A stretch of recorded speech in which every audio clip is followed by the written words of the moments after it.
Speaking of bad wrestling and bad creative and bad ideas, Vince Russo might actually be back, JD. Might he? Or I might have gotten worked. So here, okay. So here's the thing. So Bound for Glory, the day of, there's like a rumor had started online that it wasn't like a big one. Like it wasn't like more in like DMs and stuff that Vince Russo was coming back to a company, right? I texted you and John and I told you guys like I think Vince Russo might be back in wrestling, but nobody wants to say who or where or what. Well, for good reason. And so then yesterday morning, I guess he does a SmackDown review. I had no idea that the guy is doing a SmackDown review on Sportskeeda with this other guy. But the show's ending. So this was like their last show. This is what I learned during this. But so some guy put the link out there and said, hey, Vince announces that he is returning to wrestling. He's going to the NWA on there. And then he put the link. And I was like, okay, well, I did hear that he's coming back, right? So I was like, but I don't think I could sit through an entire podcast of Vince Russo. I just can't do it. Okay. So Gerard can. Gerard can do that. So respect. Yeah, respect Gerard. So he put a video in our chat and I saw the timestamp on there. So I went ahead and watched it myself and it sounded to me like he's coming back. So I went ahead and quote tweeted it, and sure enough, it got a bunch of steam, got some buzz. For whatever reason, fucking Michael Elgin's in my DM, not my DMs, but in my your comments. mentions. I had to mute him. Like he's still going off. So, I didn't even know that the guy followed me. I looked when I went to go mute him, I saw that he followed me. I had no idea, but what really caught steam was the fact that Vince on the show, and I'm going to play the clip here in a sec. On the show, talking about some of the ideas that he has written for this new program, or for this program that he's writing for, has a female wrestler who is using the Me Too card so that way she can keep her power within the company. And if that doesn't scream Vince Russo, I don't know what does, right? Like that's exactly what we need in pro wrestling. Mike, for the record, this doesn't get clipped. Mike is being sarcastic when he says, for sure. When you said that, because you texted us that, and I thought to myself, that is 100% something Vince Russo would write. Yeah. Now, I'm not an advocate for him coming back. I think it's a stupid idea. However, I'm probably going to check it out now because I am a fan of train wrecks, and I am not one of these guys that's like fighting causes for wrestling. I think most of them are all just bad people. So I'm just going to watch it anyway. So he's this awful dude that's coming back that hasn't had a good idea in almost 30 years. Let's see what he's got. About Russo or Billy here? Vince Russo. Yeah. NWA at one point in time was cool. And when they had Dave Lagana, it turns out he's also a creep. So fuck. This company just can't win. Man, 2019 was a great year for pro wrestling, and then everything really fell apart with that pandemic. Yeah, it did. And, dude, I used to really enjoy it. I'd watch NWA, and then Dynamite would come on right after that. Like, it was the NWA Power was a good show back then. It was. Yeah. Like the booking was good. It was solid. The great promos on it. It was a throwback. Jim Cornette was on commentary. I thought he was great. Kingston was there. Cole Cabana, Ricky Starks. Like Eli Drake was on there. Eli Drake. Nick Aldis, like James Storm. Yeah, it was pretty good. The wrestling wasn't great on the show. It was not great, but the promos were fun. It was well booked. It was like watching Crockett in not 1980, like 1983. Not quite at the peak, but like when it was getting interesting. Yeah, and then Cody won the NWA title from Nick Aldis at All In, and then they did the return match in a cage at a pay-per-view, and it was also a really good match. Like they had some good stuff going on, and then the whole thing just blew up. But so I'll let you guys be the judge if he's coming back or not. I'm going to play the clip. JD, you tell me what this sounds. Now, keep in mind, this is maybe a 40-second clip, so it doesn't have the entire context of the conversation. Now, I guess this had all started because Conan and Disco Inferno had put out there on their podcast that Russo was coming back, I think as a gag.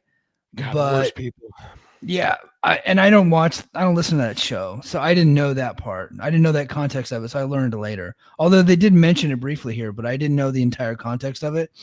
And once this video's over, that's where I stopped. So and I just can't do anymore. I can't continue to listen to Vince Russo. So everybody, like, that's the extent of my investigative journalism is right here with this 40-second clip. So I'll let you guys decide: is Vince Russo coming back or is he not? All right. Mac, I'm gonna start doing some work. I don't want to say with who yet because I don't want to ruin it for them. I'm gonna start doing some work with a wrestling promotion, and I spent like last week. By the way, Vince, I don't mean to cut you off, but I know who it is because I heard Disco and Conan talking about it. And you're going to be going to the NWA. You're writing for the NWA. They got that right, man. But or MLW, maybe that was the other one I heard too. That you might be. Yeah. Mac, I got to tell you this, and this is the God honest truth. The first 9 shows I wrote, first of all, somebody gets concussed, and we talk about concussion protocol, number 1. Number 2, we drug test. And this is in storyline now. This is in storyline. And not only do we drug test in storyline, but the guy responsible for taking the drug test literally stands next to the stall of the wrestler to make sure they're not using somebody else's piss. Yep. We do that. That's exactly and what we need. Also, a female wrestler who is in danger of losing power pulls the Me Too card. All in the first 9 shows. All right. So I'll let you guys decide. Okay. But it sounds to me like he's coming back and he's already got these episodes written. I would have 100% believed it until Mac, what's his name? I forget the other guy. That guy goes, or was it MLW? Yeah. Like that's the only hint that I have that it's probably a gag. If Russo's working a bit, it's the most convincing he ever was. I'll be honest with you. I kind of like the idea of like the concussion protocol angle. I actually think that's a good idea. Hold on. Kind of like that. What time is it right at 20? Okay, I just got to clip that for 9:30. JD likes a Vince Russo idea. I like the Vince Russo idea.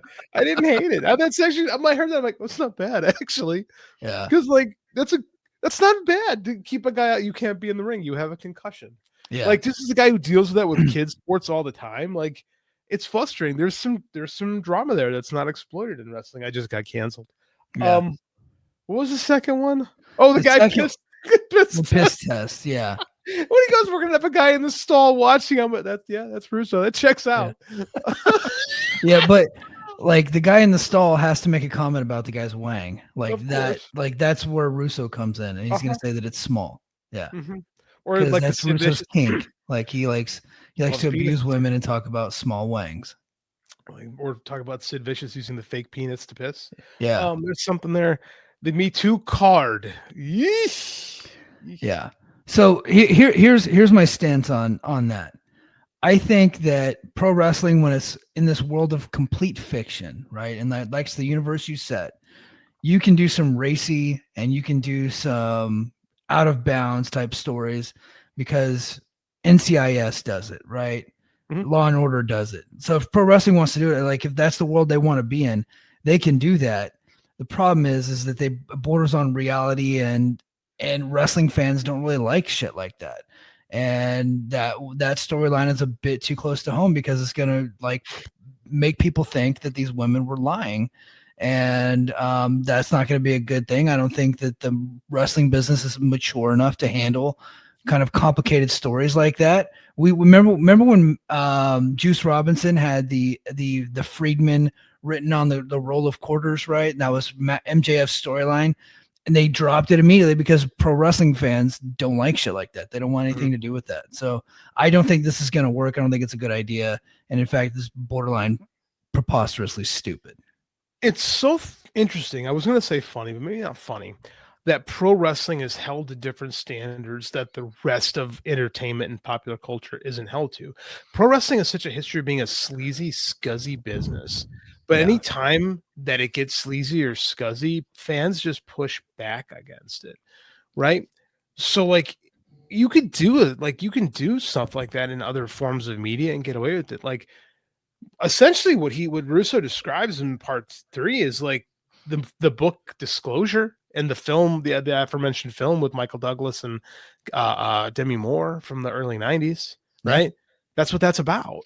Like, I don't think it was a good movie, but the book was pretty highly regarded. So I mean, like, it's so weird that wrestling can't do. There's so many things that wrestling can do, and we oftentimes push into what we're not supposed to do and pushing lines.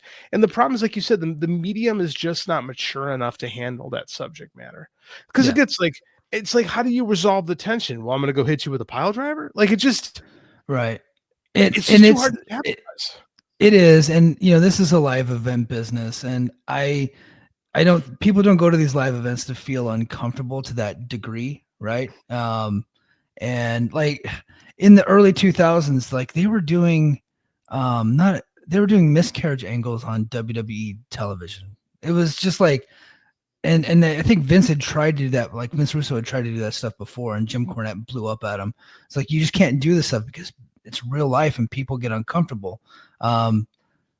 Being uncomfortable is part of pro wrestling, but they don't want to be uncomfortable to that degree. So there are limitations to what you can do in a world of fiction. So, I was thinking about this the other day. I mean, I would love to see like a JD Oliva booked wrestler, not booked by me, but for me, would be something where we kind of got rid of the big video wall. It was just like the arena was more like Lucha Underground, and like you would have regular promos, and anything backstage would have to be like made to look like it's filmed with a phone.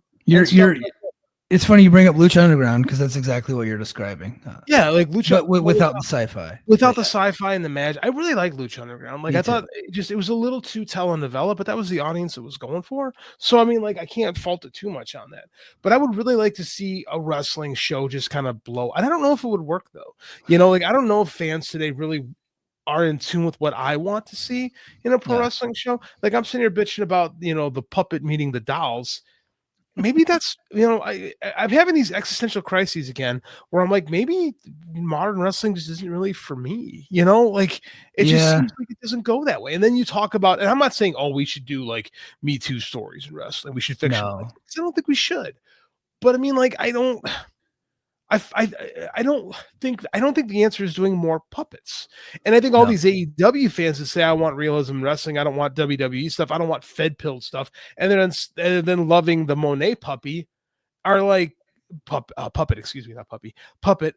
They're the worst kind of hypocrites. You'd say you want an alternative. No, you just don't want to watch WWE because it makes sense. It's like I don't know, man. I hate all of it. Yeah, and my buddy Junkyard Akiyama on Twitter is calling the Mercedes Moné stuff Fed pilled, and I'm like, as far as I could tell, Mercedes never had a puppet in WWE. This is AEW now. This is just what AEW is now. Mm-hmm. And a lot of people are making that, like, stop saying that this is WWE influence on AEW. It's been this way for a couple of years. This is just AEW now. Like, and you can't sit there and watch AEW and then blame Vince McMahon for what's happening to AEW. Tony Khan's the motherfucker in charge, and he's the one greenlighting all this stuff. So you can't blame Jennifer Pepperman and Mike Mansuri. Tony Khan's the guy in charge. It's him. Like, that's who you blame.